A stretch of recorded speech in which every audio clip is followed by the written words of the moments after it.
As widely expected, the Bank of Canada lowered its key interest rate by 25 basis points. Joining me now to discuss is James Marple, Associate Vice President and Senior Economist with TD Bank Group. And James, what's your reaction to the decision? Any surprises for you? Well, not really. The Bank of Canada is looking at the same data we are. We had inflation data come out yesterday that showed at least a little bit of a deceleration in some of the bank's core metric. Obviously, the headline fell on lower energy prices at 1.9%. The Bank of Canada mentioned inflation in their statement, obviously saying that inflation is running around the 2.5% mark. So it's not quite at their 2% target, but it's certainly within their target range. And looking at kind of the broad range of data, obviously GDP declining in the second quarter, the labor market showing losses in jobs, and the unemployment rate pushing higher. A cut made a lot of sense.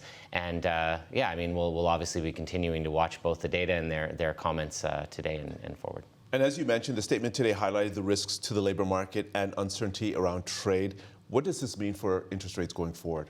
Yeah, I think they probably still have a cut ahead of them. I mean, again, they're going to be trying to monitor that inflation versus growth balance, but it does seem like there are a lot of downside risks that are really playing out in the Canadian economy. They mentioned, obviously, the tariffs that Canada removed some of the counter tariffs on the U.S. That reduces, at least in the near term, some of the temporary price pressure, and they can focus perhaps more on supporting growth. Now, I want to talk about GDP because, as you mentioned, we got a weak Q2 GDP print, and there's been a lot of talk about potential recession. What's your outlook on that? Well, we typically, often talk about recession in this 2 quarters of decline, and we obviously have had 1 quarter. I would say the third quarter, we're not seeing anything like gangbuster economic growth. It's going to be pretty soft. So whether it's a decline or a soft growth after a decline, it feels pretty recessionary. And I think the other thing that's important is the labor market is really slowing. There's been, job losses over a couple of months. We've seen the unemployment rate clearly tack quite a bit higher from where it was over the past, it's really been something that's been happening over the past few years. So we're in a very slow economic growth environment, and one in which labor market outcomes are deteriorating. Whether you call it a recession or you call it very weak growth, it doesn't feel very good. Okay, now we also have a date for the upcoming federal budget. Do you see any implications, if at all, to Bank of Canada policy rate going forward? Well, I think they will be looking forward to some of the details. We've heard a lot of announcements and some of these projects that the government wants to support.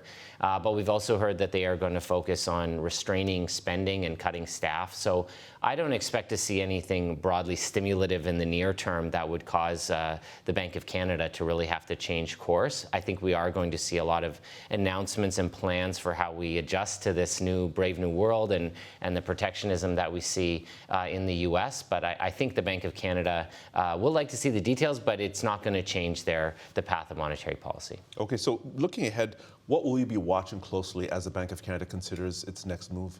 Well, basically all the things we've talked about. So obviously the inflation data continuing to show some slowing and moving toward the Bank of Canada's target. Going to be watching the labor market. I mean, as the Bank of Canada mentioned, we've seen weakness in trade-related sectors, but we're also seeing a slowdown outside of that. So watching the trends there and watching the GDP data and data in the housing market, which has been one of the brighter spots for the Canadian economy, but kind of all of that. And then the details we get from the federal government. Do we see the budget? Do we see the budget actually move forward on some of these plans that changes, if not the near term, then at least the medium-term trajectory of the Canadian economy?